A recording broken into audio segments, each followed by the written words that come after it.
Okay, so I haven't made a video in a while, and I wanted to make one now, and I'm going to show you some modifications you can do to your Fender Squier, specifically your Fender Squier Stratocaster, and I know there's millions of them out there. If you have a Squier, you might like it, you might not, but the main difference that I think the main difference with a lot of these Squiers is something called the trem block, and this is the old school trem block that's just what they call pot metal. It's aluminum alloy, some junk. See, listen, thud. That's you get no response. Your response isn't quick. It's a POS. Okay, so how you change this? First of all, this is like that. Goes like that on your. This is not Fender, but that's how it goes. And to get it off, you have those 3 screws. You just unscrew these screws and replace that trem block. And what I would suggest is a place called guitarfetish.com, and I hate to advertise for anybody, but that's where I got the trem block that I'm going to show you how to install, and it is a worthy improvement. That's solid metal, and just a great big difference. So what you're going to do is to take this off. Well, first of all, let me explain.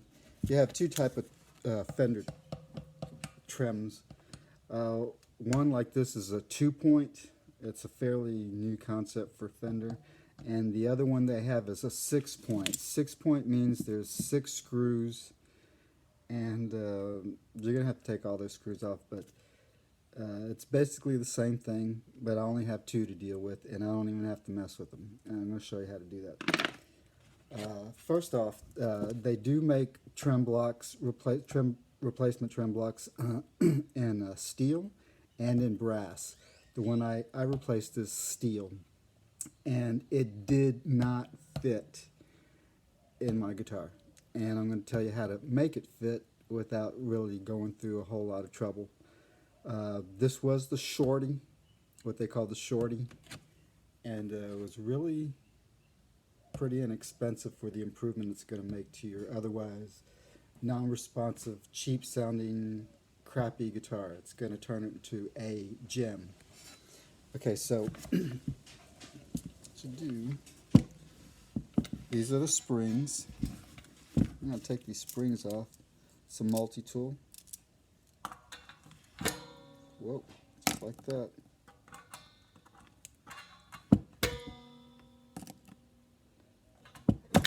I could have been a surgeon. Yeah. Okay, so I have that. As you notice, I still got my strings on too, huh? Let's see how that works out. Because I did not want to change a set of strings. I use Fender bullets, by the way.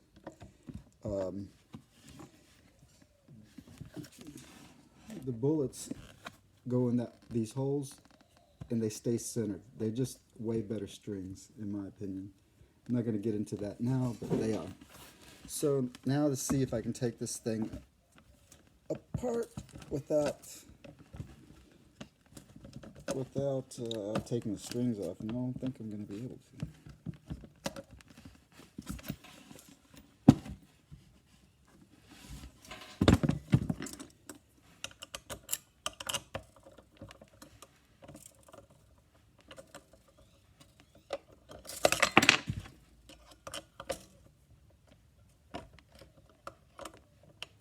I wish there was a way to put this video on pause, but I'm shooting it on the iPad, so I don't think that's going to work.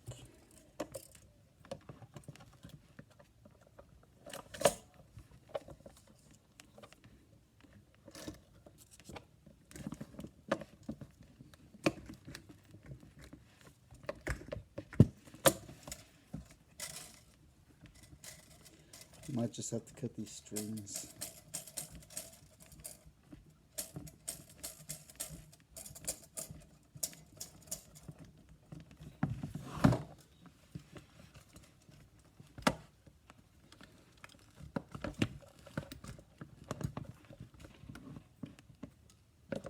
Alright, well, I guess I just have to replace the strings.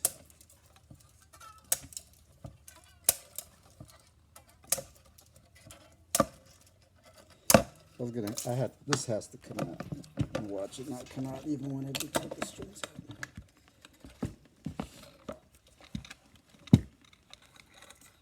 out. Okay, so it looks like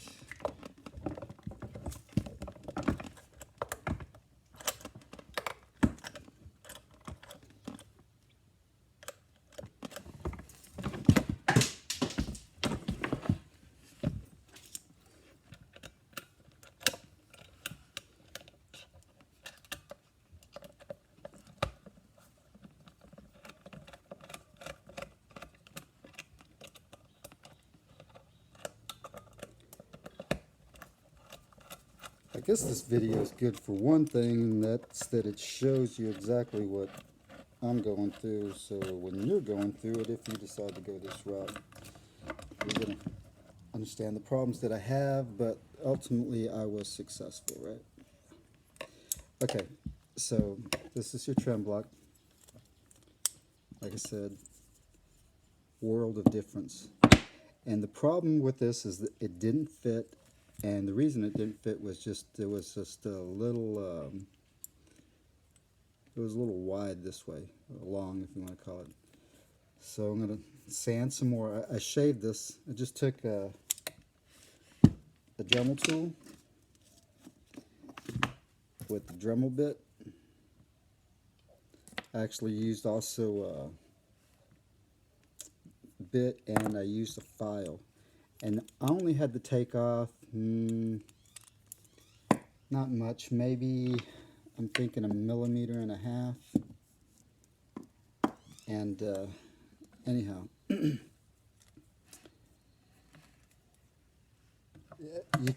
can see I had it installed. I'm gonna have to shave off some and leave that for another time.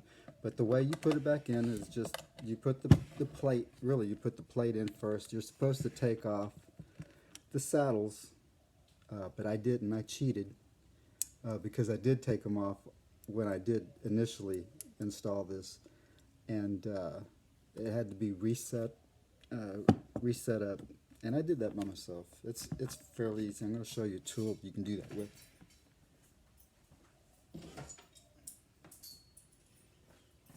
Harbor Freight, big caliper, and what you do is you measure from the back of the nut. If you want, you can get, some people do center, but I do the back of the nut, and then center this end on the 12th fret. You could actually make it go a little past, but it doesn't matter. What you're going to do is you're going to take that length. This is something you tie it down with, and there you have it. You have that length, and that's your octave from your 1st fret to your 12th fret, and that's what you're measuring. Then you're going to take this part, and you're going to put it in the center. That's why I use the center of the 12th fret.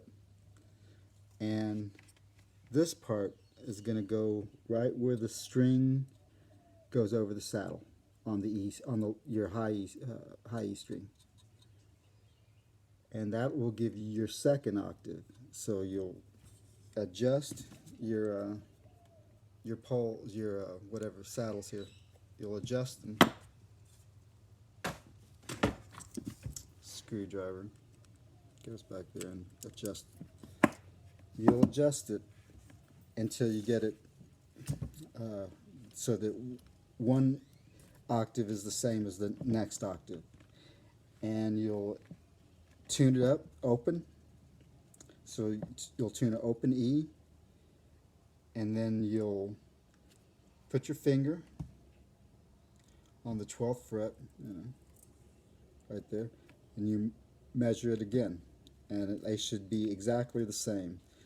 Personally, I like using a chord pitch black because it's a real good tuner. I just like it. If you got a better tuner, don't use a crappy tuner to set your guitar. Use one that's decent, really.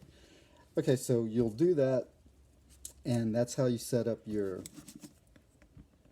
intonation. You're going to do that with all your strings, your E, A, E, B, G, D, A, E. Do them all the same way. You'll have to back it off a little bit. That's why you see people have a little pattern here. You'll figure it out once you start tweaking it, and little adjustments go a long way. You're going to be there a while. Have fun. So anyhow, that's two things talked about, or one thing. I don't know. I'm losing track here. Another thing you can do is your whammy bar. If you use a whammy bar, that's a whole different ball of wax. But since you're replacing the trem block, I might as well talk about the whammy bar. And I would suggest getting a couple of these because you can experiment. You can experiment with what you like. This is what I like. I like it kind of down as opposed to up and out, and I like it shorter. I can just keep it right there in my palm. You can take, sometimes these are loose, this one's not, but if it was, or if you had an extra one, you could cut it with the Dremel, cut it here, and shorten it, to whatever length you want. And how I got mine bent, I got a desk full of clutter, is I took a piece of wood and I drilled a hole. I forgot what the hole is. It's the same as, it's a little bit bigger than this, but not by too much. And I stuck that in the hole, and I bent it to what I felt was comfortable, where I like that. It's just kind of stands up too much for me, and if you put it in a case, it kind of hangs out, so that's why I wanted mine with a lower profile, so I bent it. Okay, so that is two things. The next thing is you can clean out the inside of your cavity. What I mean clean it out, I mean take a Dremel tool, take off some of that poly, bad word, poly, but you can clean this out some. That's wood, pretty much, and that does a lot. It just lets your guitar breathe, it lets the sound, it's kind of like a sound hole effect. It just kind of amplifies the sound. And with your new trem block, your guitar is going to scream. Your Squire is going to be like it's going to be a much better guitar, let me just put it that way. Okay, so that's it. I'm not going to go on while I finish putting my guitar back together. It works, and I'll try to have another improvement on pickups and pickguards coming up. So until next time, thanks for watching and take care. Thank you.